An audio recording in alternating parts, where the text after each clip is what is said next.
देखिए, पूंजीवाद तो इस देश के लिए जहर है ही है। देश के संसाधन पर चंद लोगों का कब्जा नहीं होना चाहिए। और अगर आप चाहते हैं कि देश आपका समृद्ध हो, लोग आत्मनिर्भर हो, ताकतवर हो, तो कैसे होंगे? 5 किलो राशन से तो ताकतवर नहीं होंगे। तो मीडिया जो है ये पूंजीवाद का बंधक बन गया है। तो उस पूंजीवाद से मीडिया को कैसे मुक्त कराया जाए ताकि मीडिया कर्मी भी आजाद हो, ये चिंता कर। अभी तो धन तंत्र है, राजतंत्र है, अमीर तंत्र है, जाति तंत्र है, गुंडा तंत्र है, लोकतंत्र नहीं है। लोकतंत्र नहीं। बनाना होगा तो भागीदारी कहने को बड़ी है, पर उस भागीदारी में जो आजाद भागीदारी होने से वो नहीं। अब आवश्यकता है कि भागीदारी तो हो, पर स्वतंत्र लोगों की हो जो अपनी बात को कह सके।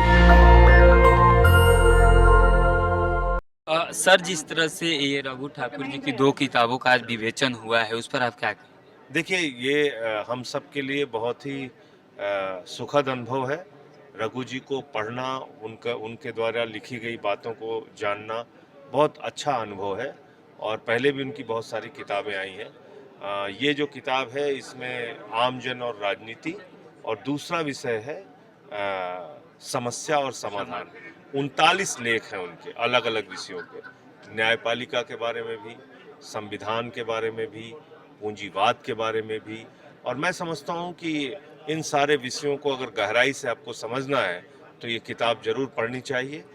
लोगों से मेरी अपील है, किताब को ज़्यादा से ज़्यादा खरीदिए, पढ़िए, और जो दिशा रघु जी ने दिखाने का प्रयास किया है उस रास्ते पे चलने की कोशिश सर, करें। आमजन और राजनीति में उन्होंने ज़्यादा जोर दिया है, जिस तरह से देश के राजनीति पर और पूंजीपतियों पर, इस पर आप क्या कहेंगे?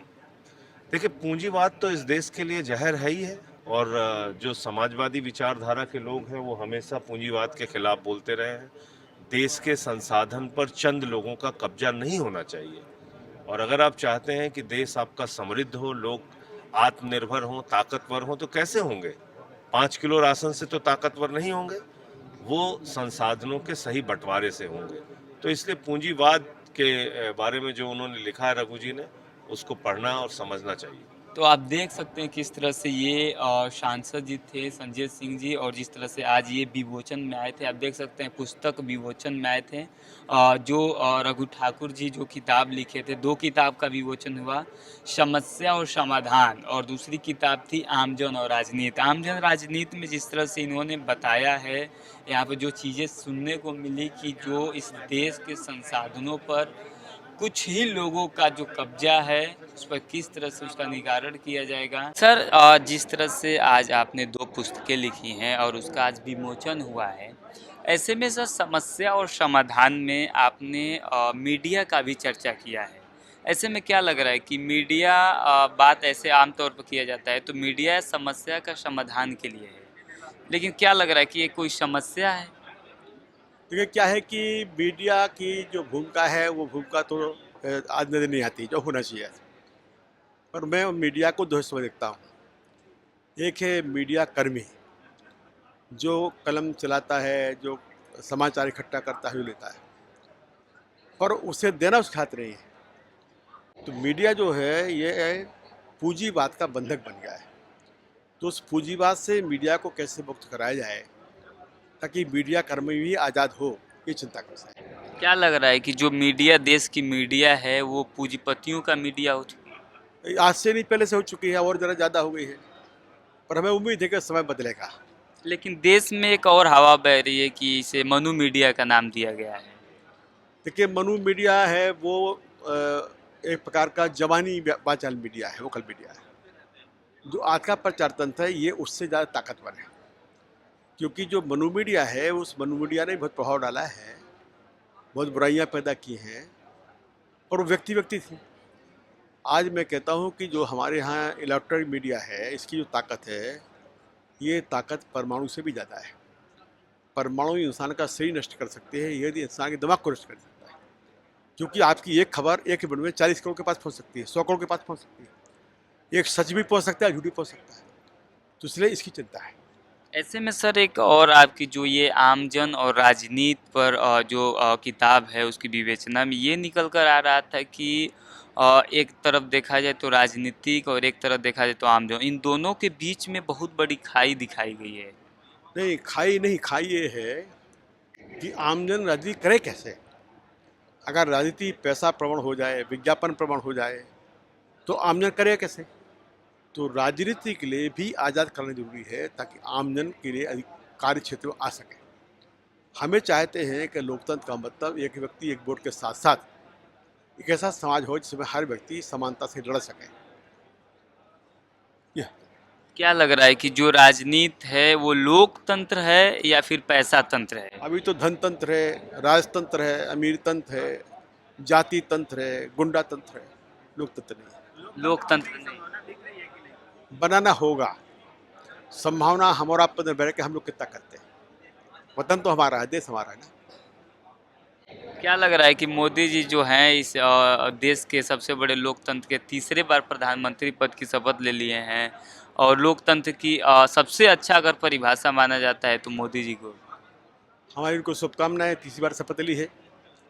और मैं तो जरूर कहना चाहूँगा कि वो इसलिए याद करने के लिए प्रयास ना करें कि वो तीसरी बार बने हैं, बल्कि इसलिए याद किए जाने का प्रयास करें कि देश उन्हें कोई अच्छा व्यक्ति और महान व्यक्ति बने।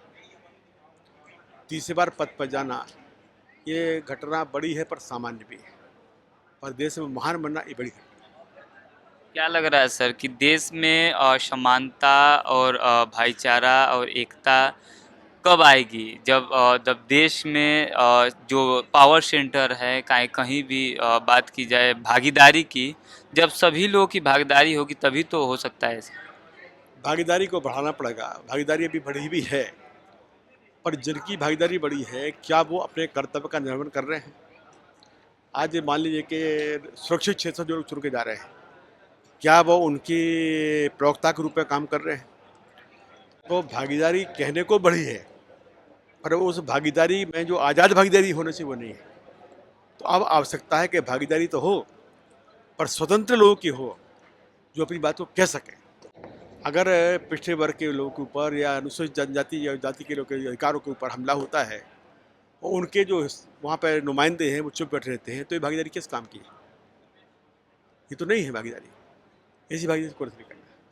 ऐसे में तो आपके दो किताबों में सबसे ज़्यादा अगर किसी को श्रेय दिया गया है तो गांधी जी को। क्या लग रहा है गांधी जी इस देश के लिए गांधी जी को इस देश का राष्ट्रपिता कहा जाता है। आप हमारे दर्शकों को कुछ गांधी जी के बारे में बताइए। देखिए, महात्मा गांधी एक ऐसे व्यक्ति हैं जिन्होंने इंसान के मन को बदलने का प्रयास किया। उन्होंने किसी को हराने का प्रयास नहीं किया, उन्होंने कभी जीतने का प्रयास नहीं किया, बल्कि उन्होंने अपने विचार से लोगों को बदलने का प्रयास किया। और विचार से बदलने के लिए भी उन्होंने सबसे पहले अपने विचार के अनुकूल कर्म किया। तो कर्म और वाणी के बीच का जो अंतर है वो अगर किसी एक व्यक्ति में नहीं मिलता है तो वो सत्य गांधी का है। इसलिए गांधी सबसे बड़ा है। लेकिन ऐसे में गांधी जी के नाम से एक परसेप्शन बना दिया गया है कि गांधी जी ने देश के दो टुकड़े किए। इस परसेप्शन को बताना पड़ेगा, क्योंकि तथ्य ये नहीं, तथ्य है कि महात्मा गांधी ने देश के टुकड़े ना हो इसके लिए पूरी जी जान लगाई। और उनकी तो हत्या इसलिए हुई, यानी बंटवारे के 6 माह के बाद उनकी हत्या हुई। इससे बड़ा और क्या प्रमाण चाहिए? शुक्रिया सर। धन्यवाद। तो ये रघु ठाकुर जी थे जिनका 2 किताबों का आज विमोचन हुआ और उसमें काफ़ी अच्छाइयाँ लिखी गई हैं। इस पूरे बातचीत पर आपकी क्या राय है हमें कमेंट बॉक्स में ज़रूर बताएं। शुक्रिया। नेशनल दस्तक की आपसे गुजारिश है कि अगर इसको बचाना चाहते हैं तो नेशनल दस्तक को सब्सक्राइब करने के लिए रेड कलर के सब्सक्राइब बटन को दबाएं, फिर बेल आइकन की घंटी दबाएं। नेशनल दस्तक को बचाने के लिए बहुत जरूरी है कि हर खबर को शेयर करें, लाइक करें, कमेंट जरूर करें।